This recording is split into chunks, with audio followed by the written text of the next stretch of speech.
Fake story दिखाने के लिए इतने पागल हो गए हो तुम लोग कि जो इंसान इस दुनिया में ही नहीं है, आशीष जी को भी टारगेट कर दिया। वाहियात आदमी। कॉन्फिडेंस आ जाना ना बड़ी अच्छी बात होती है, और ओवर कॉन्फिडेंस जब आ जाता है तो इंसान पतन के रास्ते पर चल जाता है। और यही हो गया इस बार लप्पू के साथ। इस बार उन्होंने स्क्रिप्ट तो लिख दी बढ़िया से, लेकिन स्क्रिप्ट को रीचेक करना भूल गए। और सेम यही हुआ, जिनको स्क्रिप्ट दी थी ना कहानी बनाने के लिए, कुक करने के लिए, उन्होंने भी रीचेक नहीं किया।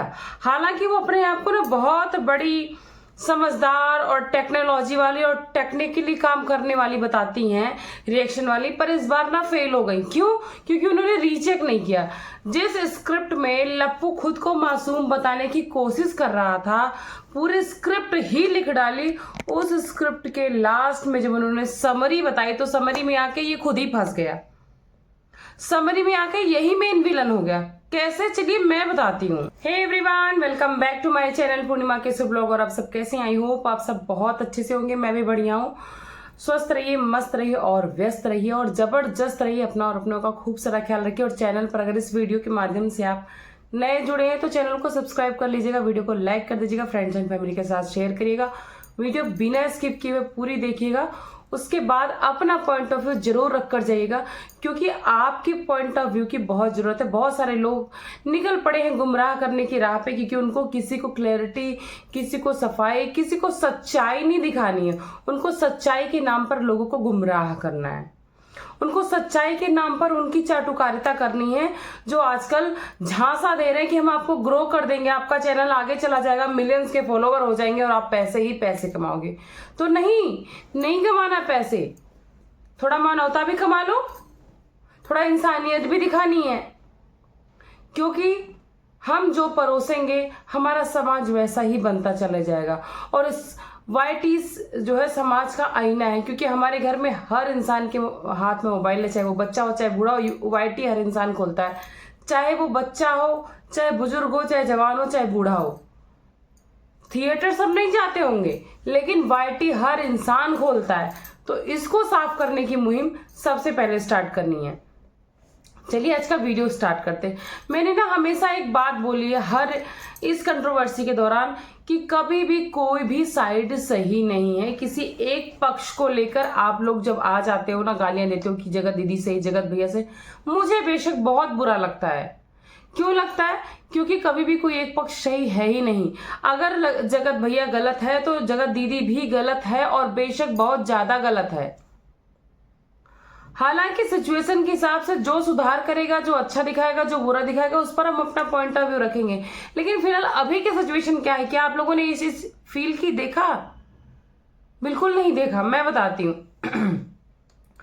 अभी जब देखा जगत दीदी को लप्पू ने कि ये भाई ग्रो कर रही हैं फिजिकली, मेंटली और फाइनेंशियली भी, इतना हमको नीचे गिराने के बाद भी, इसको इतना बर्बाद करने के बाद भी, फिजिकली, मेंटली और फाइनेंशियली, लेकिन आज भी ये हमसे ज्यादा ग्रो कर रही है। आज इसको रिस्पेक्ट, व्यूज और इसकी तबीयत भी ठीक होती जा रही। इन्होंने फिर से कंट्रोवर्सी स्टार्ट कर दी, कंट्रोवर्सी 2.0, और इतना सब कुछ चीचा लेदर किया। वहीं विदेश में जाकर लाइव करके कंट्रोवर्सी का बीज तो वो आए, लेकिन ये भूल गए कि कभी कभी जब हम गड्ढा खोदते हैं किसी और के लिए ना, तो खुद ही उस गड्ढे में जाके गिरते हैं। किसी को गंदा करके अच्छा नहीं साबित हो सकते। अपनी अच्छाई दिखाओ, समय लगेगा लेकिन साबित हो जाओगे। जगत दीदी ने किया, उससे गलती हुई थी, शांत थी, लोगों ने बहुत ट्रोल किया, हमने भी वीडियो बनाई, लेकिन अब एक समय के बाद समझ में आ गया ना कि उसने वो चुप क्यों थी। क्योंकि तुम जैसे नंगों के मुंह लगना ना, हमारे यहाँ एक कहावत है देसी में कि नंगा नाचे और फाटे क्या। कि जब नंगा खुद है वो नाचेगा खोल के अपनी, तो एक लत्ता कपड़ा तो पहने ही नहीं, तो उसका फटेगा क्या? वो तो ऑलरेडी नंगा है। तुम्हारे खानदान को लोगों ने दिखा लिया कि तुम क्या क्या दिखाने की बात कर रहे हो, और अगर उसने बोल दिया तो तुम खोल के दिखा भी देते। अब हम बताते हैं कि इनकी स्क्रिप्ट, इन्होंने स्क्रिप्ट की और अपने चाटुकारिता करने वाले कुछ रिएक्शन वालों को बांट दी, और उन्होंने भी एज इट इज पेश कर दी, और सोचा भी नहीं कि इसमें क्या सच्चा है, क्या बुरा है। और लास्ट में समरी जब बताई, लप्पू ही गलत आ गया। और इस स्क्रिप्ट के माध्यम से इन्होंने महल साहब को बहुत ही गंदा दिखाने की कोशिश की है। पर मैं बताती हूं कि वो इंसान कितना गंदा है। आज आप मेरी बातें सुन लोगे, समझ में आ जाओगे कि इसमें असली गंदा वाकई में है कौन।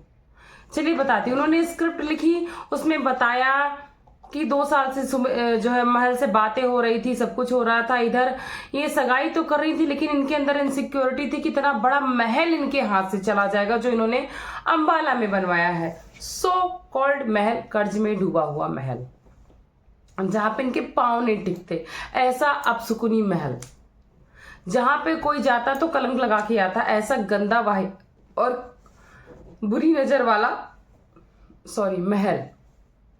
वो उस पर जगत दीदी की नजर थी, इसलिए जगत दीदी बैकआउट करना चाहती थी, क्योंकि जगत दीदी को ये था कि अगर मैं सगाई करके रिश्ते में आगे बढ़ जाती हूँ तो फिर ये महल मेरे हाथ से निकल जाएगा। और उन्होंने सुमित महल को सगाई भी कर ली, एक तरफ से क्योर कर लिया, और इधर से रिलेशन इनका चल ही रहा था। और ये बात सही है कि एक टाइम में वो 2 लोगों को डेट कर रही थी, लेकिन आगे की कहानी कितना सही है, अगर आप प्रूफ देने की बात कर रहे हो तो या तो प्रूफ लेके आओ, अदरवाइज ये मत बोलो समय आने पर दिखाया जाएगा। अरे 6 महीने से तो तुम्हारा समय नहीं आया, अब क्या किसी की जान जाने पर समय आएगा।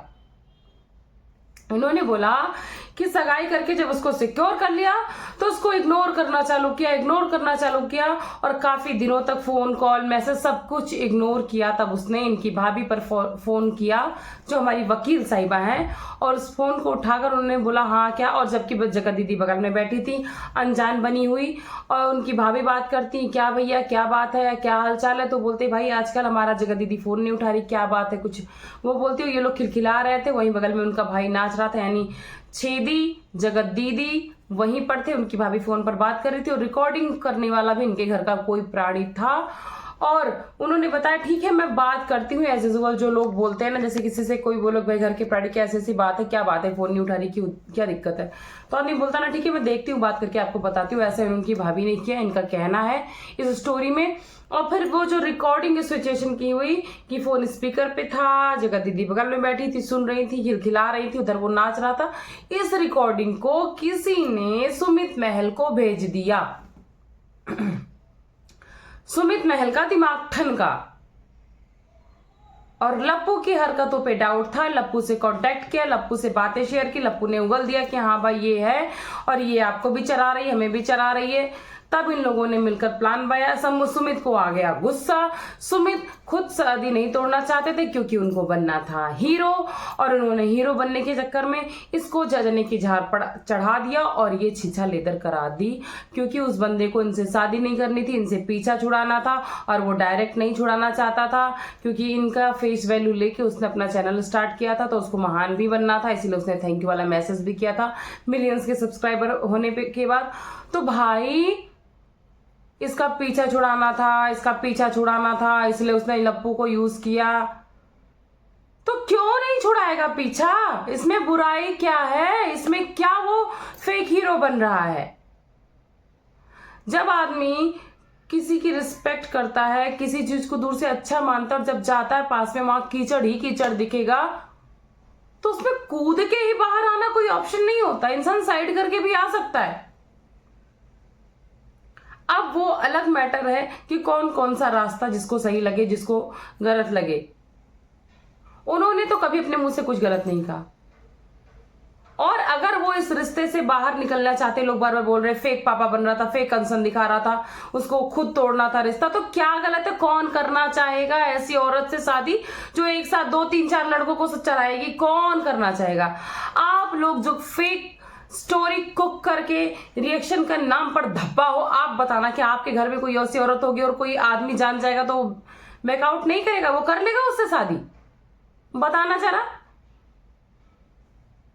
इन्होंने ये कहानी बताई, और एक तरफ ये बताने के साथ साथ ये बता रहे हैं कि जब ये रिकॉर्डिंग और ये जो लप्पू ने चैट दिखाई थी, चैटें एक्सचेंज हो रही थी, तो इसी एक्सचेंज के बीच में कुछ ऐसी लप्पू और जगत दीदी की आपत्तिजनक फोटो भी एक्सचेंज हो गई।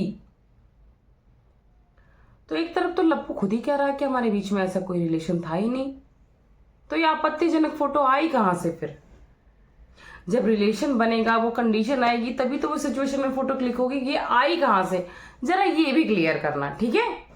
तीसरी बात, बोल रहे हैं लप्पू और महल जी मिलकर प्लान बना रहे थे कि इनसे पीछा छुड़ाएंगे हम लोग, शादी तोड़ेंगे, हाँ अपना रिश्ता तोड़ना, उसके बाद हम इस फोटो को सोशल मीडिया पर वायरल करेंगे और पैसे अर्न करेंगे। अच्छा जी, तो शादी तोड़वाने के बाद लप्पू इतना ऑब्सेशन में क्यों था, इतना पगलाया हुआ क्यों था कि हमें अभी भी इससे शादी करनी है, अभी भी इससे कांटेक्ट करना। जब उस हल्का ने बोला था कि क्या तुम उसे फ्लैट दिलाओगे, हाँ तुम उसे रखोगे, हाँ, ये सब क्यों कर रहा था?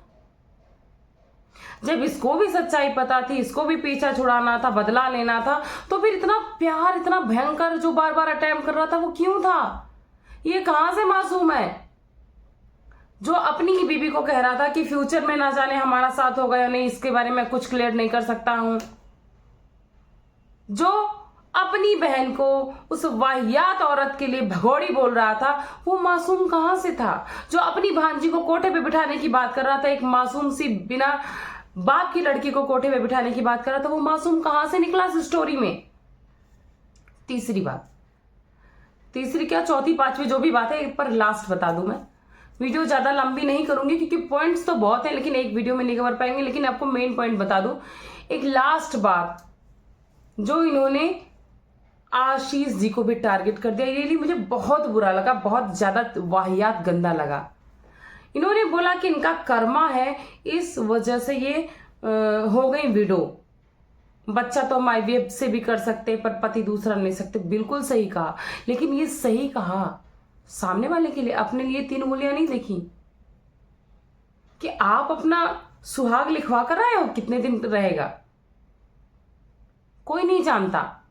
तो ये बद्दुआएं, ये नौटंकी करने से पहले ना, और मैं आपको बता दूं कोई technology, IVF, test tube baby, पैसा, गोद लेना, कुछ भी काम नहीं आता जब हमारी किस्मत में वो लिखा ही नहीं होता। कुछ ना कुछ कह के वो चीजें टल जाती हैं।